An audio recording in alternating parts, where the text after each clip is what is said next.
Yo, what's good YouTube? It's boardzy, and this is going to be a review of the Vaxee XE. Honestly, from Vaxee, this is nothing that we haven't really seen before. They're classifying this as a gaming and work mouse. The craziest feature that this mouse has is an emoji button. I will get to that later. But yeah, this is not a wireless mouse. I'm sorry if the thumbnail trolled anybody. This is a wired mouse that definitely feels similar to the GPX and a very large variation of the FK in hand. Some elements of the Zowie S2, but not really. Definitely closest to a GPX. Definitely what I would classify as a medium to large ambi mouse with a safe shape. It gets pretty wide towards the back. It's not a low profile mouse. It's mainly going to be suited for a relaxed claw. I would say you can pull off an aggressive claw and you can palm it, or at least I personally can with a 21x11 hands. But yeah, since this is a Vaxee product, the build quality is going to be spot on. It's honestly scary how solid the sidewalls feel on this mouse. Definitely on the exact same level as the GPX. I'm really looking forward to Vaxee going wireless because I know that they will do a great job quality-wise when they do. But yeah, this is just a wired mouse. It has a detachable USB-C cable, and you can see the stress relief is slightly angled, but you can definitely feel the weight of the top front of the cable here. And even in a bungee, you're not going to have a terrible restricted experience. The cable is pretty flexible, to be honest, but most people are used to wireless now, and I would say prefer that. But the wired experience, it's honestly not bad. As someone who's basically exclusively been using wireless mice for a while now, I've just been able to aim nearly the same. Sometimes I'll notice doing a flick in one direction, I'll just run out of cable room and I'll be like, fuck, that doesn't happen with wireless mice. But yeah, really the cable is not ruining my life. And it's just so interesting that they decided to make the cable detachable because it really allows you to put the mouse in your hand and be like, damn, this is how it would feel if it was truly wireless. But then to actually use the mouse, you gotta plug it back in, snap back to reality, then you're like, damn. And you can absolutely feel a difference between wired and wireless. I don't think that's a hot take. But yeah, other than that, going back to quality, like I said, the actual shell build feels insane. The clicks are using Huano switches, but they're 70 grams of actuation force as opposed to the standard 60 on Vaxee. If I did not look at the spec sheet, I would not have known that though. These are some of the lightest clicks I have ever felt. Seriously, I can't explain how little pressure I'm putting in these. Are just very easily spammable, very bouncy feeling clicks. Just no issues with them, honestly. You change the D-bounce down to 2ms, and they feel very responsive. So definitely solid in the build and click quality regard. That's what Vaxee always gets right. Another thing they changed is the scroll wheel from the horrible notchy wheels just to a more standard Alps encoder. I don't even have to do a sound test. This just sounds like pretty standard scroll wheel. So it's not going to have as notchy, as loud, as defined steps, but it definitely still gets the job done. Maybe that's why they're calling it a gaming and work mouse, because you won't annoy the shit out of your coworkers with a notchy scroll wheel. But now my favorite part of the mouse, the emoji button. This actually has 3 features. This can be a screenshot button, it can be an emoji button, it can be page down. But what I didn't know at first is how to change it, because at first you're only given the top LED indicator, and you need both indicators to have the emoji button.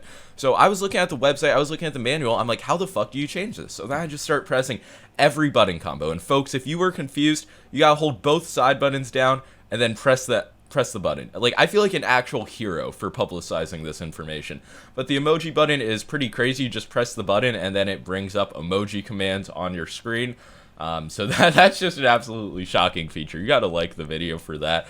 I do appreciate Vaxee putting that feature in. I don't know how many people are really gonna find the usefulness of an emoji button besides me, but what a feature, what a feature. But now getting to the actual side buttons, not just the fact that they can be used to activate the emoji button, they're really good. They're solid tensioning, absolutely no issues with pre or post travel. Just very firm, very solid side buttons. You can see the position they're in, no problems at all for where I place my thumb. So really all of the buttons on this mouse are solid, and I would say that even on their esports mice, Vaxee should probably use this encoder.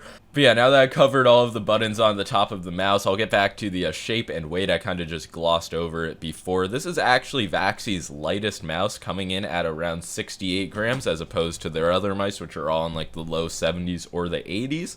And this is a solid weight. Once again, there's not really any issues with the balancing. I should probably remove the cable for the best balancing test. And yeah, this mouse just feels solid. It's not heavy at all. Vaxee is 100% a company that is not chasing the lightest weights, so you kind of just gotta accept that their mice are gonna be not on the heavier side, but they're not going to be following like the lightweight trends. I do wish at 68 grams though that this was actually a wireless mouse, because I feel like with the quality, like feeling in hand, I'm okay with like 10 extra grams, but with the wire as well, it's like, man, I'm probably not going to be using this thing after the review. But getting back to the shape, it is a pretty bulky shape. They describe it as a stable aim feeling as opposed to like a flexible, very maneuverable mouse, and that's because this mouse is going to get wide at the bottom.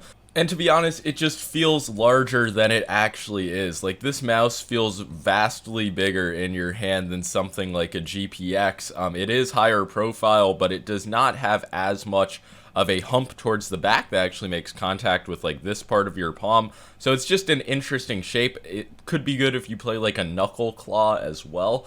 So pretty safe shape for claw grip, but it is going to be a large, bulky mouse, which is definitely not for everybody. I would say I prefer something like the GPX, which is just going to have a thinner grip with a bit more nimble of a mouse in general, and just with it being wireless, of course, just a bit easier to use and lighter. So it kind of outclasses the XE in every way, in my opinion. But the XE is definitely a high quality, solid wired mouse. But it's just, I feel like it appeals to a pretty small, pretty niche amount of people. But if you have been a fan of the Zowie FK1, FK1 Plus, or even a GPX, and you just want something that's like a mix of those shapes, I think that this is something to consider for sure. It's not going to fail you quality-wise, but I do know a lot of people just see that wire and just instantly write the mouse off. Other than that, what else is there to talk about? Oh yeah, the mouse skates. These were really scratchy at first. Like, one of the reasons I tested this mouse so much was because I had to see if the mouse skates were ever going to become smooth, and they definitely did a lot of breaking them in on the Serapad Kin, so the glass mouse pad definitely helped. But yeah, if these are super scratchy at first, I think that's pretty normal. You just got to use the mouse a good bit, or you could replace the skates, I guess. The sensor is a 3389 wired mouse sensor implementation. Nothing really to speak about. It feels perfect tracking wise. And the last thing to mention is the coating of the mouse, which I think is just incredible. One of the best coatings I've ever felt on a mouse, definitely on the same level as the rubberized GPX coating and the rubberized XM1 coating. So yeah, they've definitely gotten the features down. I really want to see Vaxee make a mouse in the wireless form factor. Oh shit, they did. Look, it's a wireless Vaxee mouse. But yeah, I don't have anything else to say. Not going to give this the seal of approval. Not going to be a mouse that stays on my desk or a shape that I especially loved. But it's certainly a high quality product at the end of the day, and if you are interested, I'll leave a link to it in the description below. There are a ton of colors, which I do think is a somewhat cool option as well. But yeah, make sure to leave a like and sub if you enjoyed the video, and peace.